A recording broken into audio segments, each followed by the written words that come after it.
First question, एक फल विक्रेता 20 दर्जन सेब प्रति दर्जन की दर से खरीदता है। 20 दर्जन सेब प्रति दर्जन 20 रुपये के हिसाब से खरीदता है। इसमें से एक चौथाई सेब सड़ जाते हैं तो कहानी ख़त्म। 15 दर्जन सेब बचे हैं और टोटल तो पैसा मैंने 400 खर्च किया हुआ है, ये याद रखूँगा। आगे उन्हें फेंकना पड़ गया, ठीक है, कहानी ख़त्म। 3/5वां हिस्सा 30.5 रुपये। 3/5वां यानी कि 5 हैं 15 और 9 दर्जन। ये 9 दर्जन की जो कॉस्ट है वो है 30 रुपये 50 पैसे, ठीक है। और बाकी जो बच गया यानी कि बच गया 6 दर्जन, उसके बारे में क्या कहानी है? उसके बारे में कोई कहानी नहीं है। प्रति डाउन डाउन ऐसा कुछ मुझे अंदाज़ा नहीं है, दर्जन ही होना चाहिए के हिसाब से बेचा गया। 20% लाभ कमाने के लिए उसे शेष को कितने दर्जन में बेचना चाहिए, प्रति दर्जन किस कीमत पर। यानी कि मुझे यहाँ के चार्जेस चाहिए, चार्जेस। और अभी मुझे मालूम है कि 6 दर्जन सेब बचे हैं जिन्हें बेचना है। टोटल पैसा 400 है, 20% का लालच है इनको, तो 10% 40 बनता है, 20% के हिसाब से 80। सो उन्हें पूरा 480 रुपये वापस चाहिए। 480 चाहिए, जिसमें से 9 दर्जन को बेच के 30 रुपये 50 पैसे के हिसाब से पैसे वो पा चुके हैं। तो कितने पैसे पा चुके हैं? 274.5 रुपये वो पा चुके हैं ऑलरेडी। तो असल में उसे कितने रुपए अभी और चाहिए? उन्हें चाहिए 205.5। अभी उन्हें इतने रुपए और चाहिए। तो टोटल 6 दर्जन सेब बचे हैं और उनकी रिक्वायरमेंट है 205.5 रुपये की। तो भाई यहीं से ना पैसा मिलेगा। तो चार्जेस क्या हो गए? 205.5/6, 6 3 18, 2 5 6 4 24, 1 5 6 2 12, 3 0 6 5 20। सो 34 रुपये 25 पैसे के हिसाब से जब ये सेल करेंगे तो इन्हें प्रॉफिट मिल जाएगा। बस इतना ही इसका सोल्यूशन था। So next question,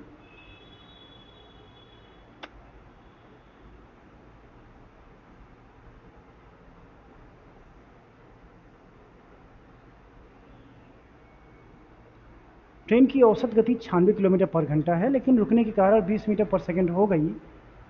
so for how much time does the train stop in an hours.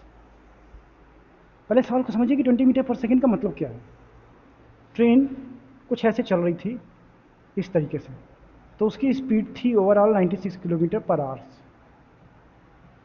कहीं कहीं उसकी स्पीड 100 पहुंच गई होगी, कहीं कहीं उसकी स्पीड 90 पहुंच गई होगी, कहीं 92 पहुंची होगी, इस तरीके से। लेकिन ओवरऑल 96 किलोमीटर पर आवर्स उसका एवरेज अभी तक था। लेकिन आज क्या हुआ कि आज न जाने क्या हुआ है, कितनी ट्रेनें उसने पास कराई हैं कि उसकी स्पीड कम हो गई है। क्यों? क्योंकि उसने स्टॉपेज बहुत लिए हैं। स्टॉपेज के चक्कर में उसकी स्पीड कम हो गई। और स्पीड कितनी कम हो गई है? स्पीड हो गई है 72 किलोमीटर पर आवर्स। नॉर्मली वो 96 पे चला करती थी, बट आज उसने 72 चली है। इसका मतलब ये कतई नहीं है कि वो आज 72 किलोमीटर पर आवर्स की स्पीड से चली है, बिल्कुल नहीं। वो 96 से ही चली है। वो ट्रेन इतना चली, फिर बीच में ब्रेक ले ली, फिर इतना चली, फिर ब्रेक ले ली, फिर इतना चली, फिर स्टॉपेज लगा दिया, फिर इतनी देर बाद इतना चला। तो वो जब भी चली है वो 96 पे ही चली है। लेकिन ओवरऑल डिस्टेंस तो उसने इतनी कवर की ना, और टाइम तो बहुत ज़्यादा बढ़ गया ना। इस टाइम में तो उसने कुछ चला ही नहीं, तो उसकी ओवरऑल स्पीड तो कम हो जाएगी ना। ओवरऑल स्पीड तो उसने टोटल टाइम तो इतना ही लिया है ना, टाइम तो उसने इतना ही लिया है। लेकिन असल में ये टाइम भी तो उसने खर्च किया, ये भी तो काउंट होगा। हम जब घर पहुंचेंगे तो ये थोड़ा ना कहेंगे कि उसने कल 24 घंटे लिए। हम तो कहेंगे भाई 24 घंटे तो लगते हैं उसके, लेकिन 5 घंटे उसने और लिए हैं, तो उसकी स्पीड तो कम मानी जाएगी ना। उसने ज़्यादा टाइम में कम डिस्टेंस कवर की है। उसका इंडिकेटर 96 ही शो कर रहा था बार बार, लेकिन मैं जो स्पीड देखूंगा एवरेज स्पीड वो 72 आ रही थी। तो असल में हुआ ऐसा कि ये पूरी डिस्टेंस जब वो नॉर्मल स्पीड से चलता है यानी कि 96 के हिसाब से, तो और आज वो चला है 72 से बिकॉज ऑफ स्टॉपेज। तो जब वो 96 से चलता था तो डिस्टेंस तो उतनी कवर की दोनों बार, यानी कि 96 के हिसाब से चलने में उसने 72 आवर्स लिए होंगे और 72 के हिसाब से 96 लिया होगा। मतलब मैं ऐसे नंबर ले रहा हूँ ताकि मल्टीप्लाई करने पे सेम आ जाए, बिकॉज डिस्टेंस सेम है दोनों सिचुएशन में। तो इसे सिंप्लीफाई कर लूँ तो मैं कह सकता हूँ कि भाई 3 और 4, यानी कि 96 के हिसाब से उसने 3 यूनिट टाइम लिया लगता था, बट अभी उसको 4 लगा है। सीधे सीधे कहूँ तो मैं ये कह सकता हूँ कि भाई जब पहले वो 72 घंटे में पहुंचा देता था, लेकिन आज उसने इतना स्टॉपेज लिया है कि उसने 96 घंटे लगाए हैं। यानी कि जस्ट एज्यूम कि मुझे आना है अपने अपने यहाँ से नीचे साउथ में कहीं जाना था। नॉर्मली ट्रेन 3 दिन में पहुँचा देती थी 72 आवर्स में, बट आज उसने इतना स्टॉपेज लिया है किसी भी वजह से कि उसने मुझे 4 दिन में पहुँचाया है। तो घर पहुँच के मैं क्या कहूँगा, टोटल कितना टाइम लगा? मैं कहूँगा भाई मुझे 96 आवर्स लगे हैं टोटल।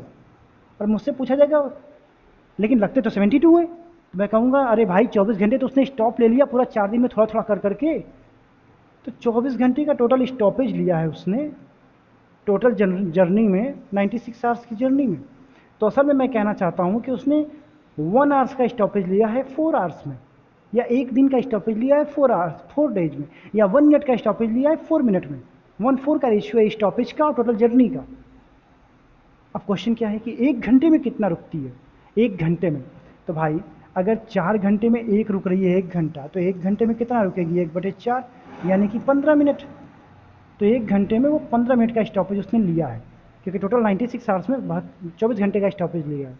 बस इतना सही क्वेश्चन है। ये मत समझिएगा कि वो असल में 72 से चल रही है ना। जो उसकी गाड़ी है, गाड़ी का जो इंडिकेटर है वो उसको शो कर रहा है 96, वो 96 की स्पीड से ही चल रहा है। बट प्रॉब्लम ये है कि जो पैसेंजर अपना टाइम देख रहे हैं तो वो ये सोच रहे हैं कि भाई नाना इसने तो पूरा 4 दिन लिया है, इस हिसाब से इसने जो स्पीड है इसकी। मैंने ये क्वेश्चन बताया अभी, और कौन सा क्वेश्चन है मुझे याद भी नहीं आ रहा। नहीं ये बता चुका हूँ, ये वाला बाकी है।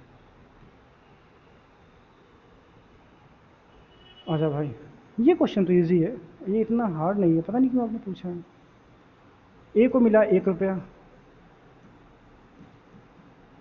बी को मिला 60 पैसे। अब 60 पैसे ये रुपए हैं, और सी को मिला 45 पैसे। यदि बी का शेयर 36 रुपये था तो कुल राशि क्या थी? कुल राशि अभी क्या है? 205। तो वो असल में कह रहा है 205 की वैल्यू क्या होगी। बस इतना सवाल है। ये एक कंडीशनल है कि जब ए को 1 रुपये मिलेगा ना तो बी को 60 पैसा मिलेगा और सी को 45 पैसा मिलेगा। असल में कोई इतना दे नहीं रहा है। तो ये पैसे हैं कि रुपए हैं, क्या करना है? रेशियो है तो पैसे जगह मैं रुपए भी कंसीडर कर सकता हूँ। तो जब 60 यूनिट बी के पास थे तो टोटल वैल्यू थी 205। तो अगर 36 है तो वैल्यू कितनी होगी? या तो ऐसे रिलेशन लगा लीजिए, लेकिन 60 का 205 बनाना थोड़ा मुश्किल हो रहा है मुझे। सो मैं ये कर लेता हूँ कि बी को अगर 60 की जगह 36 मिलने लगे तो 205 कितना बन जाएगा? तो 60 को अगर 36 बनाना तो क्या करना पड़ेगा? मुझे पहले इसमें 10 का डिवाइड करना पड़ेगा, देन 6 का मल्टीप्लाई, यानी कि 6/10 को मल्टीप्लाई करना पड़ेगा। तो 6/10 यहाँ मल्टीप्लाई कर दीजिए, 10 की वजह से डेसिमल आ जाएगा, और 6 से करेंगे तो 120, और 6 5 या 30। सो 123 रुपीज़ टोटल वैल्यू है। Question answer 4 correct. बस इतना सा सवाल।